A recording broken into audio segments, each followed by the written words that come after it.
Hey, what's up, everyone? It's been a while since I did a Power Rangers review, but like I said a lot over the time that you've been watching Power Rangers review, that I pretty much did reviews for Mighty Morphin Power Rangers all the way through Jungle Fury plus the 2 movies. Well, it looks like the chance has now come. I have now finally finished the Legacy set of Power Rangers, so that means I have now watched Mighty Morphin Power Rangers all the way through Megaforce. Woo! So this is gonna be a new episode of Power Rangers review after so long. So yeah, let's get this done. Anyway, this review is about Power Rangers RPM, which is the 17th season of the Power Ranger franchise. It has a total of 32 episodes, and it was adapted from the Engine Sentai Go Ranger. If you see me looking down this way, it's because I have my computer up, my laptop up, I should say, and I have notes on the stuff. So if you see me like every now and then looking down this way, I'm looking at my computer and looking at my notes. It was aired March 7th, 2009 and ended on December 26th, 2009. Now, okay, the Ranger team of this series consisted of 7 Rangers. In this season, their designation are called Ranger Operator Series, and then the color. Anyway, we have Ranger Operator Series Red, which is Scott Truman. Ranger Operator Ranger Operator Series Blue, which is Flynn McAllister. Ranger Operator Series Yellow, which is Summer Lansdowne. Let's see, Ranger Operator Series Green, Ziggy Grover. Ranger Operator Series Black, Dylan. Ranger Operator Series Gold, Gemma. Jim, I should say. Ranger Operator Series Silver, Gemma. There. Let's see. The allies for this season consist of a lot of people, but the 2 major ones really consisted of Dr. K, who is the mentor and the creator of the Ranger series technology of this season, and of another major thing which I'll get in later. Next we have Colonel Mason Truman, which he is the head of the head of the Corinth Defense, which Corinth is the city that this takes place in. I'll get into that more later after I read through all this. And he's also Scott's father, and then also the Samurai Rangers, which they only Scott and is really but that's for the movie, the Red Ranger, Clash of the Red Rangers and stuff. And then we are followed by the supporting cast, which we have Benny. He is a friend of Ziggy's from the Scorpion Cartel.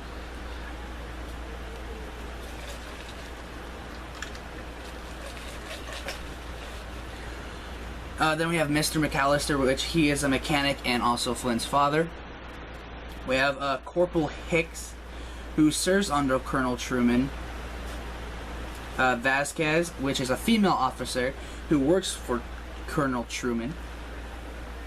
Then we have Marcus Truman, is Scott's older brother and Colonel Truman's eldest son.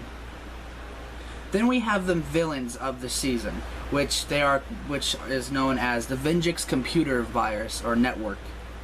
You have the Venjix virus, which he is the main bad guy. Then you have the generals and stuff, which are General Church, General Shifter, Kilobyte, Tenya 7, and then later Tenya 15. Then you have the this season's cannon fodder, pretty much. It's like putties of the season, which is the grinders. Then we have the Venjix drones and the attack bots. The Venjix drones are aerial vehicles that attack the place. Corinth. And then the Tapots are the monster of the week monsters that attack the Rangers. Then also in this series, there's cartels, which there's only a few. We have the Scorpion Cartel, which Ziggy is associated with, which we'll get on later, who is headed by Fresno Bob. He has a connection with Ziggy, which I'll get into later. We have the Roland's Blue Crew, Spike Mike and the Boys, the Southtown Sweet Tooth, and the Yo-Yo Brothers. Sounds very, very frightening. And then we have one of the other things, which is Alphabet Soup, which is a morally corrupt, top-secret government facility that abducts young geniuses and utilizes their various abilities for various military applications. The captured geniuses are deceived into believing they are allergic to the sun. Great. And thus cannot leave the top-secret facility and are steered into seeing it as a fun game to make weaponry. Awesome. Way to go. And I'll get into a little bit more about that later. Anyway, that's pretty much the whole thing of just some other stuff. So yeah, that's pretty much kind of like the gist of it. But anyway, Season 17 of Power Rangers RPM, we have the group of Rangers protecting this last city of Corinth, which pretty much, when the Vendrix virus attacked, our world was fine, but when it attacked, the world went to shit. And the only really the last standing city left is this Corinth, which is protected by an energy shield, and they are also protected by the Rangers, which were created by Dr. K. The Rangers are human. They're not. I mean, it's just the equipment that the Rangers use that were created by Dr. K. But anyway, a lot of people consider this.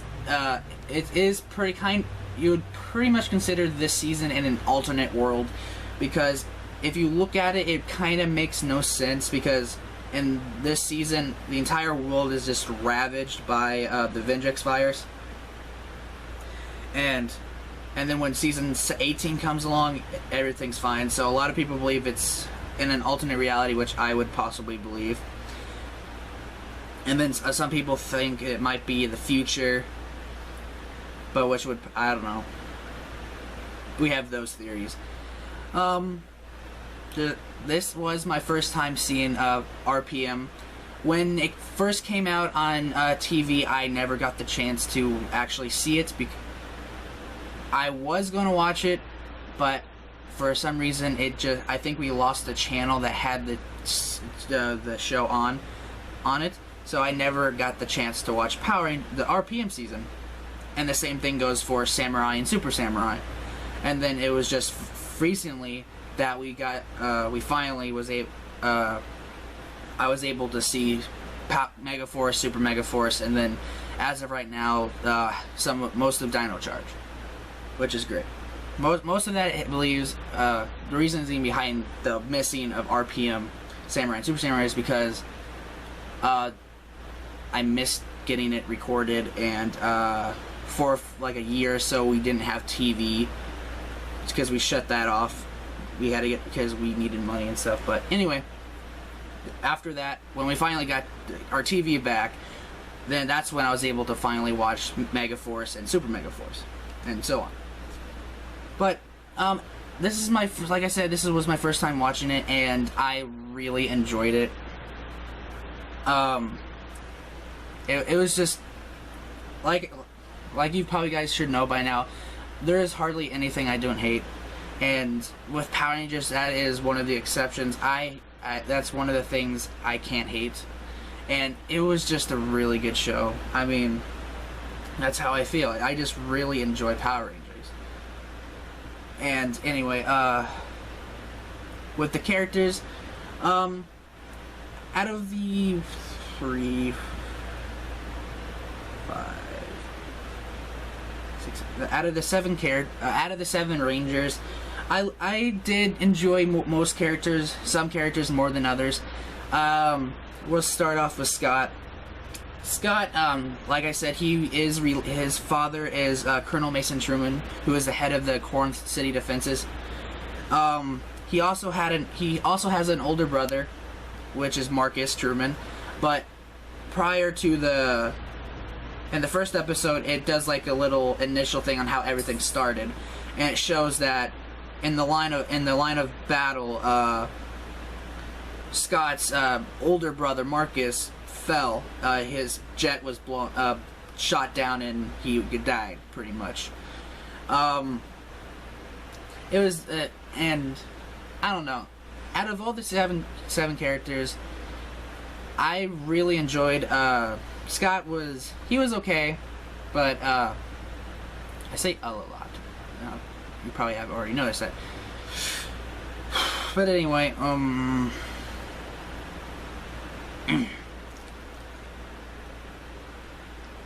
but he was a good character though. Again, he was an the cool thing about him was he was an African American Red Ranger. We haven't had an African American Red Ranger, I think, since Jack Landers from SPD. I think pretty much he was the last Red Ranger, and then before Jack, and it was TJ. So it was pretty cool to see that again. Next we have up is Flynn McAllister. I really enjoyed his character. He was a simple mechanic, character who grew up as a mechanic. He became a mechanic, but what he really wanted to do was save people. And it was just one of those things that probably quite a few people relate to. Is like you grow up, like you just want to try to do something for the world, like just either like something that saves it or just something to give back to the world or something. And it was pretty cool. And plus he was Scottish. Like there was this one scene from an episode where Tanaya 7 was listing off the reasonings like of the Power Rangers. Like, oh, okay, Red was the leader, Yellow was the girl and the beauty, Ziggy was the comic relief, Dylan was the bad brooding boy, and then at the time Gemma wasn't there, and she was talking to Flynn. She's like, "What are you here for?" And he's like, "I'm Scottish." And that was just one of his hilarious scenes, and I just enjoyed Flynn. Then next we have Summer. She was a rich person. She was rich before the Vengeance virus attacks, but eventually she started to, after when the virus attacked, she started to learn that her personality started to change, and she became a better person because of it. And that's pretty cool and all. Her character was good. And that's all I can really say. Next up we have Ziggy. Oh my god. I think out of all 7 characters, I have to say Ziggy is my favorite. Because he was just great. His character, like I said, is the comic relief. And he's just hilarious. I really enjoyed his character. I mean, just like, and in the episode when they introduced the green powers, he wasn't actually intended to become a Green Ranger, but he accidentally becomes a Green Ranger, and it's hilarious. And then in one episode where Dr. K says, like, "Do you have any questions about anything about your equipment?" and he's like, "Yeah," which is actually one of my favorite episodes. But he's like, "Yeah, what about the big explosion that happens behind us every time after we do our roll call and morph and stuff?" And it was just it was great. That was a good episode. I'll talk about that later. Then we have Dylan. I actually enjoyed. I would have to say this series actually was more about Dylan than anything. I mean, yes, we had a whole bunch of episodes about other Rangers explaining why they became Rangers and stuff, but unlike past seasons where mostly the main focus were on the Red Rangers and Tommy. But anyway, it was mainly focused on the Red Rangers. To me, it felt like this season was more focused on Dylan because we have a guy who doesn't remember who he was, what happened. Is for some reason when you first meet him, he has amnesia, and he still has amnesia at the end. But he gets his memories every now and then, but he doesn't know, and he's just looking for someone. Which turns out he's looking for a sister. But I would have to say it was a really good change after so long, and that's what I feel, that he was the main focus of the series, and I really enjoyed his character. Next we have the duo Jim and Gemma. Jesus, they are hyper, and I enjoyed them. That they're right. I think in order of best to least of favorite characters of Rangers, it would have to be Ziggy, Flynn. Let's see, Ziggy, Flynn, Dylan, Jim, and Gemma. That, and then Summer, and then Scott. That's how I would feel. But they're really good characters. Anyway, Jim and Gemma, if you are brothers and sisters, they're related. And they also know Dr. K from a previous thing, which they were abducted by Alphabet Soup, like I said earlier in the video. Which they take geniuses and make them believe that they're in weapons and stuff. Anyway, that's where they met. Dr. K believed that they were killed or just lost to her forever. But eventually they got together, and Dr. K's personality changes anyway. Then as the series progresses, you find out actually that it was Dr. K who created the thing that destroyed, pretty much ravaged the entire world, the Vingex virus. But anyway, getting up to 7 minutes. There's so much to talk about on this episode. But anyway, but yeah. You find out that Dr. K, when she created the Ranger series technology, she also created the Vingex virus, which she created the Vingex virus so that she could escape from Alphabet Soup, if I remember. I think that's how it was supposed to go. But when they were dragging her away, they didn't let her install a firewall. So because of that, the Vingex virus was able to run freely and destroy the world, pretty much. And she has just she has that kind of backstory. But anyway, then that's pretty much the whole thing. Right? Select few people to become Rangers. They bad guy attacks the world. Bad guy does damage to the world. Good guys damage back. Blah blah blah. Good guys win. Bad guys lose. So on and so forth. Just like any kind of other Power Rangers. But overall, this season was really great. I really enjoyed it.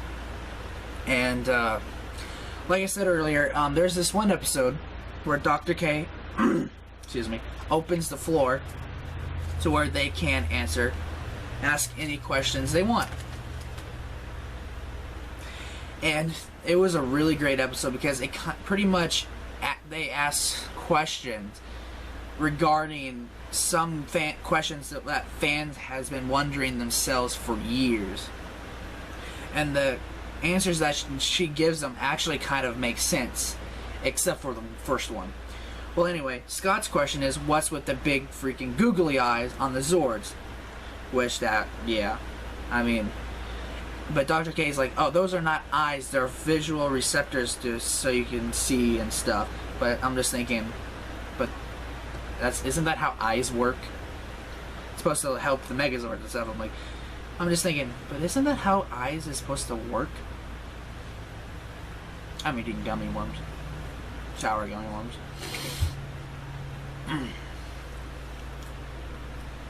But anyway, next one is, the next person who got to ask a question was Flynn, who he's like, why do we have to shout out RPM get into gear? It's like, why? It's like, why do we have to shout it out at the top of our lungs? Dr. K is like, it's a voice recognition system, so it helps the Rangers system to actually. And Finn's like, why can't we just make it shorter and stuff? And she's like, no. And then, like I said, the next question is Ziggy, where he's like, what about the 10-foot story explosion that happens behind us after we morph? Which probably a lot of fans, older fans now, after kids, you're like, oh, explosions. But now it's like, as people get older and watch this stuff, it's like, why does it explode behind them? Well, in this, when he asks it, Dr. K actually gives a really good explanation, and she explains that the reasoning behind the explosion is to remove all the excess energy that has been built up, which would also make sense with any other. I'm pretty for sure that she's only meaning for her technology, but it would actually make sense for all the other Power Rangers, because really the only time they did explosions was when it's like the battle is about, like a major battle is about to begin, or a team up, and it would probably, after a while, that energy buildup probably had it happen. So to me, that kind of makes sense now for other Rangers as well. And that was one of my favorite episodes. So, and that's about it. I'd have to say that's my review. But like I said, overall, I really enjoyed this series, this season. And if I had a chance to watch it again, which I do, because I can just watch it anyway, it'll be one of the first ones to rewatch. Because now that I've seen all of them in there, I can just go out like, oh, I'll just rewatch this season. And I would probably choose one of the few ones I would probably choose to rewatch. I mean, I'll rewatch all of them again. Probably not one after another. But anyway, RPM would probably be one of the few that I would pick out really quickly. Like, let's watch this. This was a really good season. And it was. So anyway, that's about it. So until next time for the next episode of Power Ranger Reviews. Wow. This reviews, I'm almost caught up with the reviews. Wow. But it's not done. Not for as long as Saban keeps on making Power Rangers. Yeah. I will keep on doing this. Yeah. So until then, see you next time. See ya.